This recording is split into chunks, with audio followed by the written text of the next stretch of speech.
It's my proud privilege to introduce to you Mr. Reji Cherian, Vice President, Telecom, Media, Entertainment, Capgemini Consulting. Sir has over 2 decades of extensive experience working in various roles across different geographies. In his current role, Sir is heading the telecom sector for Capgemini in India. The TME unit in India is a 1,000+ member team which supports TME consulting, design, build, operate operations for several high-profile clients, including Tier 1, 2, and 3 global telecoms. Sir's role centers on developing the continuing success of Capgemini's communication transformation platform and extending deeply embedded client engagement supported by Capgemini's Indian operation. Mr. Cherian started his career with the Siemens Group of companies, spending over 15 years with the group, and finally holding the responsibility as the Chief Technology Officer for the Siemens Shared Service Operation. During his tenure at Siemens, he held various roles operating largely out of Germany. Prior to joining Capgemini in 2008, Sir was the Executive Director and Managing Director of T-Systems India, the system integrator subsidiary of the Deutsche Telecom Group. Sir, I would like to invite you to address the gathering.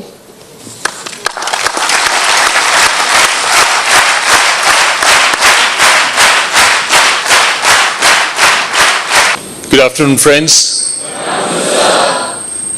That reverberation back from the team at least tells me that I don't have to do what I regularly do on these post-lunch sessions, which is close the doors, first capture the audience, that they sit in their seats and then hold them awake, right? So I guess you've been having a very intense session from various leaders across the industry. And like most of us from the industry, we love our PowerPoints. So while I do have some decks out there, I think the essence of this whole session here is to hear what the industry has been experiencing, what the industry is facing, what are the challenges of the industry, and what is it that the industry looks forward to the future. And the future is the one that the industry today addresses in forums like these, because you, dear friends, are the future of what this industry is made up of. If we didn't have a future, we wouldn't have had our past. And that precisely is where telecoms, where I come from, or any other industry for that matter, has been faced time and time over again. The legacy, the history has always chased and proven what is a future for society, future for mankind. And while you have today an HR conference here, I took the liberty to possibly campaign my talk to you a bit around what is the industry that I come from, the industry that I understand. The industries that you all are exposed to is a far more richer in understanding than what we get sometimes slotted into our own individual spaces when we move from campus to the corporate lives. So bear with me when I go heavy on my presentations, but the whole essence of this is to leave you with a few tenets of messages as how we see our world and how you are going to be the world of tomorrow for us here. So I'll capture about 3 slides on what's the telecom trends and challenges. I'm conscious that I have teams from the management side, from the marketing side, from the finance side, and I do have a few from the telecom side too. So bear with me, dear friends, because as you see the next set of slides, you're probably going to reflect to those cross segments of industry who have and are faced with what is today called the morphing trends of the future. Traditional industry followed set patterns. We could predict what the future was to be. Today, the future gets predicted even before we think about the future. And that's created by sense of what happens. And the telecom industry is a classic example of that. When the financial markets turn down happened, telecom industry also is being a follower. But when the financial markets start reviving, telecom industry has been the forerunner. If you go back to way back in the 1970s, and even the recent past, if you see the revival that's been happening in the markets, that's precisely that story. It is a revival. It's a very, very tenacious industry. It's a very robust industry. It's a very mature industry. But what is it faced with today is a completely different scenario that has never passed in its 100+ years of existence. When we saw telecoms happening, we had what was called as a telecom operators, or the traditional telecoms. Today, it has become vague as to who is truly the telecom company of the future. Today, it is not the traditional telecom players. Today, it's no more the tier 1 or tier 2 telcos that matter. It could be the Google. It could be another like Google who will tomorrow determine what is telecom of the future. If you see the trends that is there of the potential of the market, 2011, this industry grew by about 8% to hit about 1.17 trillion, or 1.86 trillion, sorry. The trend is 2015 is going to predicted about 2.17 trillion. 2017, 2.7 trillion. And as you see the movement, it's been a rather stable movement from 2009 backwards across the global, Americas, Asia, and other countries. But as you see the mobile revenue increasing, you see from 2009, the mobile data revenues have been increasing at a 20 to 36%. Friends, I want you to just reflect on this data. I know it looks dry from a content, but this is what is going to change the world of telecom. Because this situation, if it were to continue, the world of telecom is going to talk a very different language. Because for an explosion of what one is seeing of broadband subscriptions and the monetization ability of telecoms is what is a challenge that telecoms are primarily faced with. And when you look at that data fact, the question comes is, what is it that a telecom can do?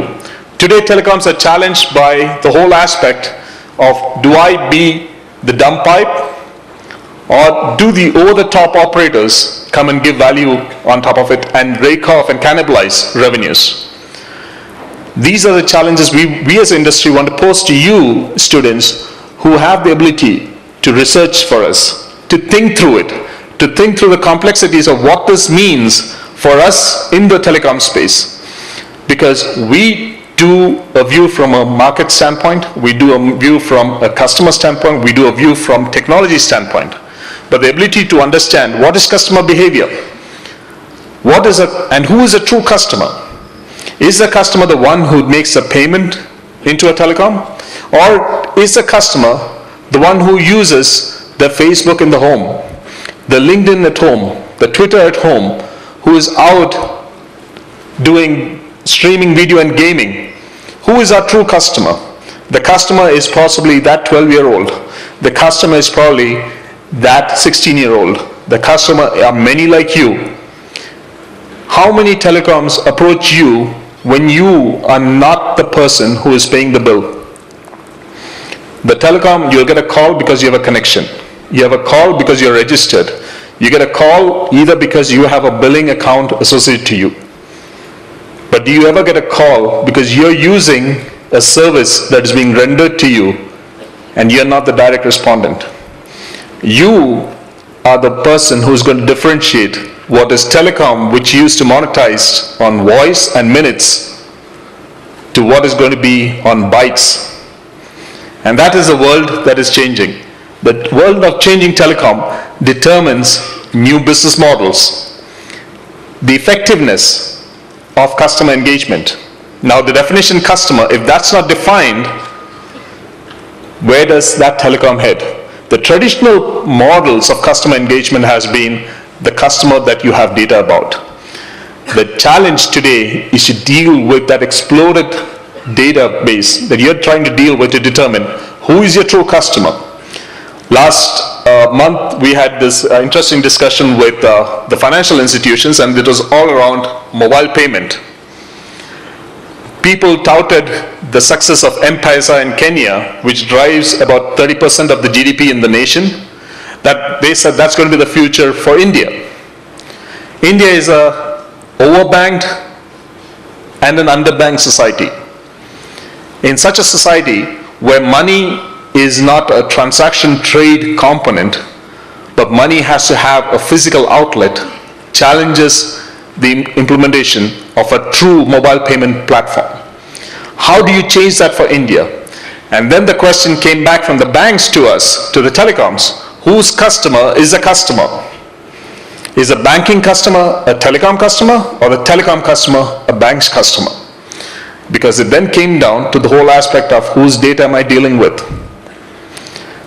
The complexities change: personalization, regulatory body complexities, privacy issues, and more so, organization flexibility. People like us, who are termed as dinosaurs of the industry, are the ones who are warranted and challenged to think about what the industry needs to think anew. What is our supplemental energy force? That supplemental energy force is yourselves. Is this team out here, and teams like yourselves in other institutes, who are able to bring in that new ideating, that new energy and that new power. What is going to differentiate? Organizations exist. Organizations exist because there are people behind organizations. And where do these people come from? People come from when they were at some time students. And dear friends, that is where I come to the next point, where I'm saying, how do you help industry face the challenges? I've taken a few extracts from a few books, and I think they depict what the industry's view of people should be. And every industry wants the ready-made leader of tomorrow. Every industry wants not just the workers. Gone are the days where we're looking for workers. Today, every industry needs that leader, that ideating head who's going to come in and bring in new concepts, who's going to drive the force of what we are going to be tomorrow. I'm sure all of you know the gentleman on the right. His thoughts on winning and his thoughts on what a leader wants you to do, or what do leaders do, they drive energy. They pump up the emotion, they pump up the aggression, they pump up for success, they pump up for results. Before I came into this session, I had the privilege of spending time with a lot of your colleagues, a lot of your faculty. And friends, we feel jealous about the times when we didn't have institutions like these. In our days, it was academia, books, and then you're then plopped into the deep mirage, which is called the corporate world. The infectious energy of your faculty here, if that is the energy that you see, I have no boundaries to think about the energies that is probably there within this crowd. You all sit very demurely in your suits, booted up, tied, in this auditorium very silently. But each of your brains is a powerhouse. Each of your brains is a powerhouse of energy. That is what the industry needs. The leaders of tomorrow are not, and leaders are not, people say leaders are born. I say leaders get made. Every day, every second, every instance, every interaction that you do with people forms a leader in those two interacting parties. People go on to say about leaders and attributes of leaders. A leader is not necessarily only one that guides. A leader is also one that drives. A general in an army is as good as a general when he's out there front fighting with the people. But you also need the generals who sit at the back end and draw up the strategies. I want you to take a view of what is it that essence that drives most people. What is the essence of change? How many of you have read Anthony Greenfield's book on 5 Forces of Change? If you haven't, I'd encourage you to read, because it brings to the core values of what the common man is driven by. the propensity to change. Because today, if you remember what I told about the telecom industry, that warrants its change, that warrants that power and force that will drive it to change, can only change if people bring in that change. People drive that change. That energy of change is what drives the wheel of change in any organization. The 5 forces, as how Greenfield talks about, are the change that will change organizations. Lolly Daskal, she talks about a list of variations between leaders and managers. I'm not going to read off my slides. You'll get these decks. You can read through it, but I just wanted to give it as snippets as thought for your mind. Lolly Daskal, though I don't agree entirely with a lot of what she says, but I picked up a few which I thought was pertinent to the concept of what are leaders and managers. People aspire. The next day I move into a job, you start off fresh into an engagement, you say, okay, when do I become a manager? When do I get to manage people?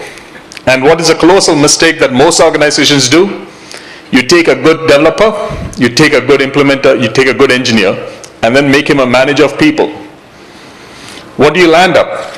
If you have not equipped that person with the necessary tenets of management, you not only have lost a good developer, you have created a bad manager. But if that person has the necessary leadership qualities in him, managing people is leading people. Leading people is guiding people. Guiding people is coaching people. Coaching people is when you are a student in yourself. The learning should never stop for anybody is what I say. Now, while I did tell you that I'd keep the slides to a minimum, I'm going to go off the script right now and take the session to a different plane where I want you to imagine. Now this is going to help those people who want to let the eyes droop, or people who already have drooping eyes. So I want you to imagine for a moment that you have seen a fruit shop. I guess all of us have seen fruit shops, right? Yes. Can you hear me back there? Yes, sir. So when you've heard and seen a fruit shop, I was asked this specifically by colleagues who came to meet me. They said, please talk about this. So that's why I'm going off script. I'm going to talk about this because I think this is something that I feel I can share something with you as an experience, and I want you to reflect on it. And do feel free to write back to me on your experience once you try it within your small groups. So now picture the fruit shop in your mind. What do you normally see in a fruit shop? Okay. Now let's take one particular fruit. What's a favorite fruit in the steam?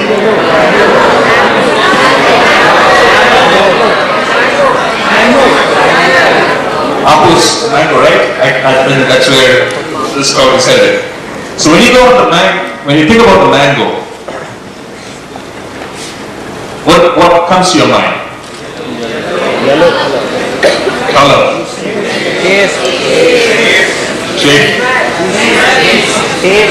Smells. Trust me, that's one industry that's going to boom here.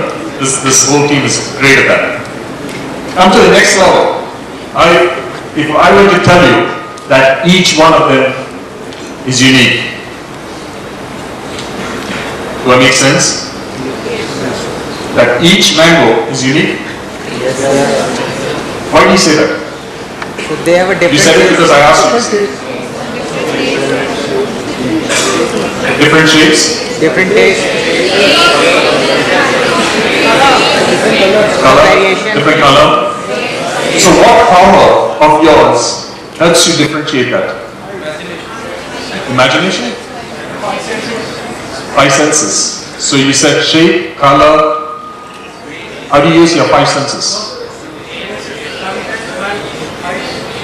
Perfect. So now assume for a moment that mango turns into a person. How do you use your 5 senses? Taste, can't bite. Smell, possibly. Each one has a different aroma.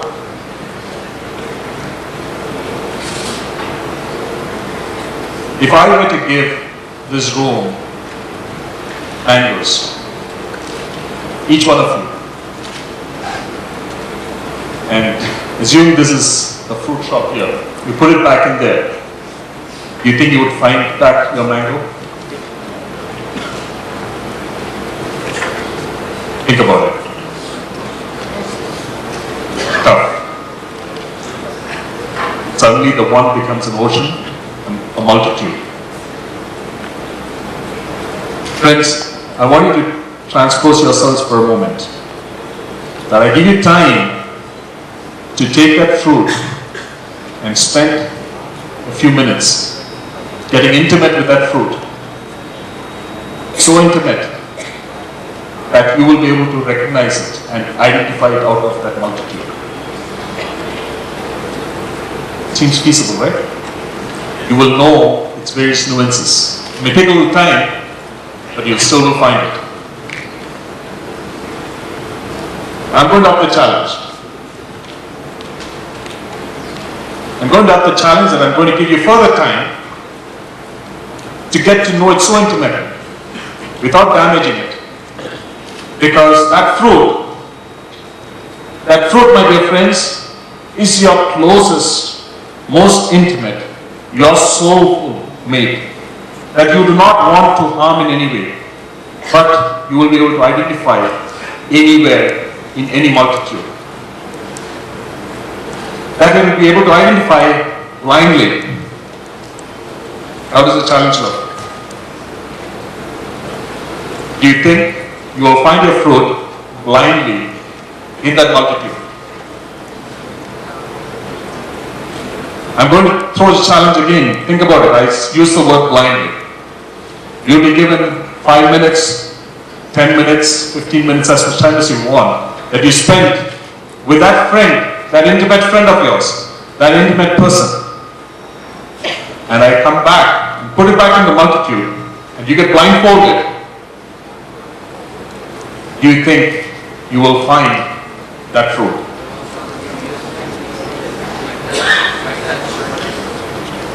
Hence my challenge to you, friends, try it. And it will surprise you. It will surprise you because this is something that we've done time and over again. I've been doing it for over 10 plus years. I was taught this by a dear professor of mine.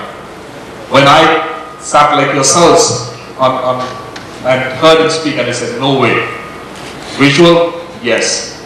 But blindfolded to determine out of a multitude something that is so generic and has the same parameters. Friends, it's similar with people. It's similar. When you intensely involve and engage, that's when you connect. When you involve with that person so intimately,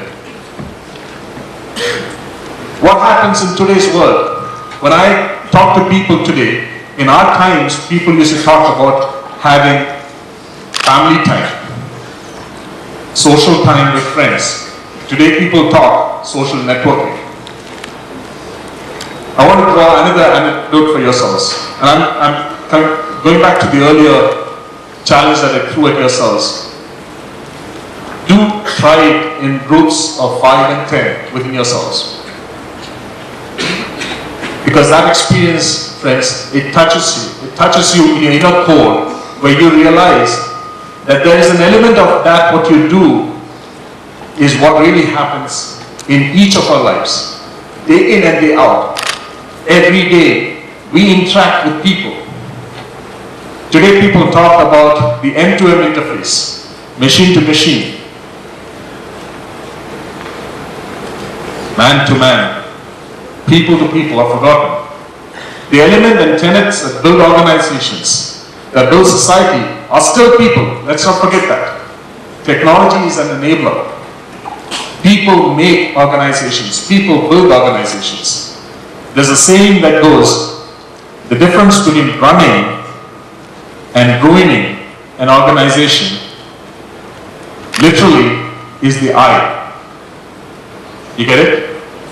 The difference between running and ruining is the eye. It is the individual. It is the people that you work with, the people that you engage with.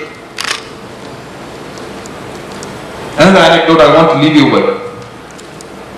Assume we all believe that a day is, in our lives, is about 24 hours. Anybody disagree with that? In 24 hours, how many hours do you really sleep?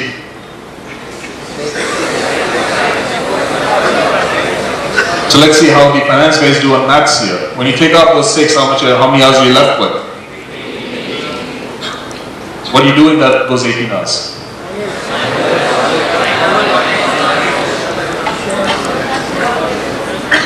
Or let me make it a bit more easier. How many hours do you spend on academics? 12 hours. What are you left with? What do you do in those 6 hours? Sleep, eat. Sleep we covered, 6 hours we took off. Eat, 6 hours of eat.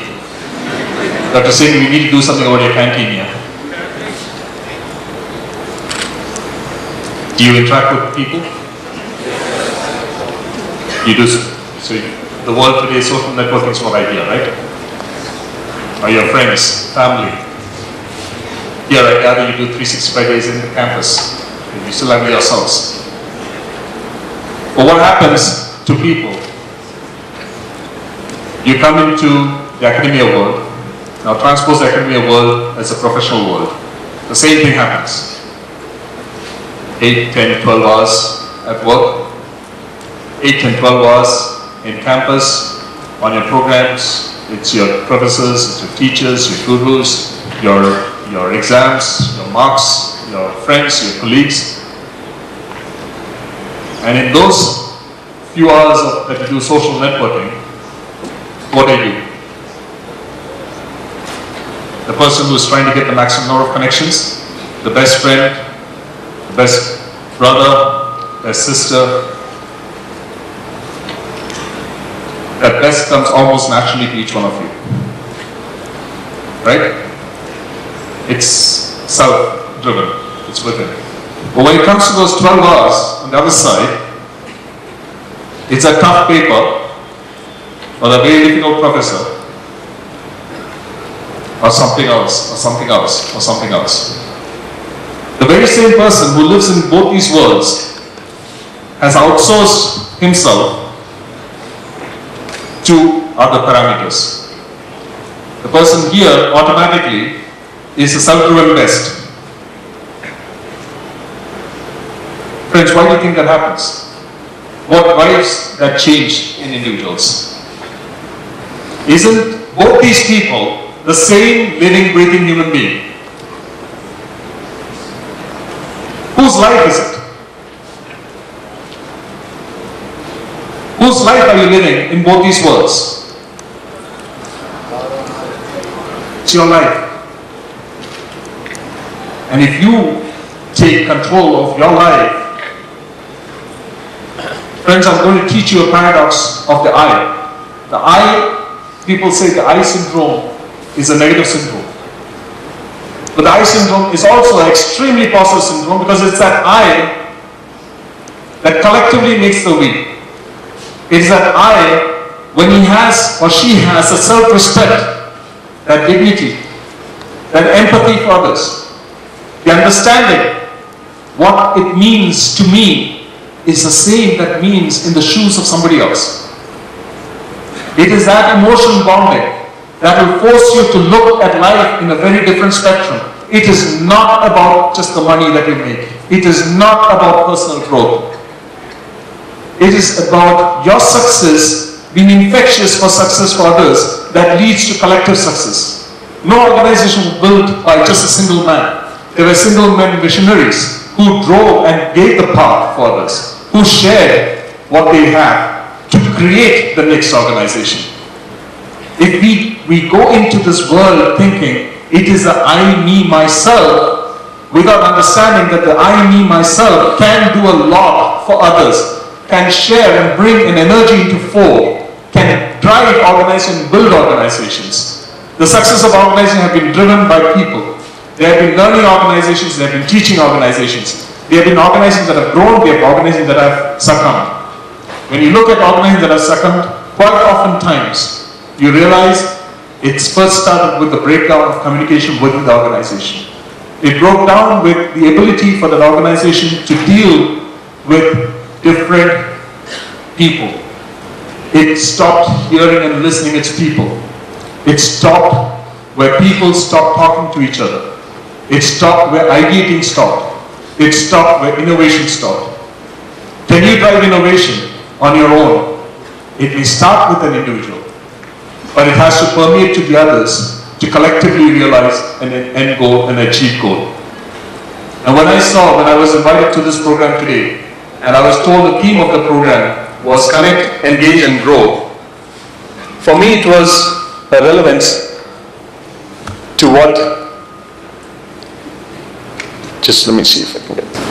Friends, the power is what you are doing back here. The theme that you took, I'm sure it's not a theme that we just thought of just for the sake of creating a program. It is the essence of what this institute believes in. It's an essence with which you believe in and you are here today. It is a connect with yourself, with the inner self. Connect with the people around you. Connect with the people who work with you. And they become the ones that force and engage with you to grow and to build and to make the organizations of the tomorrow. I pause here at this point. And I want to leave it to yourselves to reflect for a moment and then challenge yourselves to what is it that you would like in your lives? What is it that you think that you can do a difference in this world? And what is it that you can be that proponent of change that can create that future for society? And what is it that you can be that person who is able to leave a legacy behind? Thank you, friends.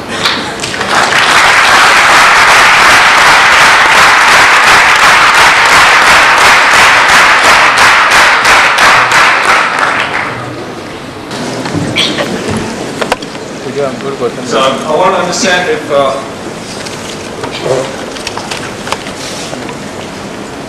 what you thought of those two messages that I gave you, and how do you think you can best apply it in your own lives? There's a gentleman that I had spoken to about this about 10, 12 years ago, and I met him a few days back here in Pune. And he invited me to his house. And he had this very dried up looking fruit on his center table. Friends, it was that exercise that I did with him 10 years ago that struck me so immensely. I don't know what it did for him, but it struck me so immensely that there's a person here who listened to a simple exercise, a simple tool that we do in our lives to enable people to understand themselves. He took it so vehemently to himself that it meant for him to change the essence for which he stands for himself. I'm not saying that I'm a great teacher. I'm saying that I've been able to be successful because of the people who have given their soul, minds, hearts, energies, their thoughts, their ideas, and that grew organizations that I work with, that grew in bounds, in achieved goals, targets, which enabled me to be where I am today. I am not because of what I am. I am because of what others made me to be. Because their energy is what created the reason for a lot of the organizations that you see around us. That's where a lot of us are today here as leaders. We can give you the coaching, we can give you the guidance, we can possibly share some of our vision with you. But to realize that we need that added powerhouse which each of you carry on your shoulders. That experience that institutes like these enable and strengthen you with. Think about it, reflect on it, because the future is in your hands. The future is not anybody else's. Remember, it's your lives. Those 24 hours are yours. You are the living human being behind those 24 hours. You can make it, you can grow it. But none of us have the right to destroy it. Because that is only one supreme being.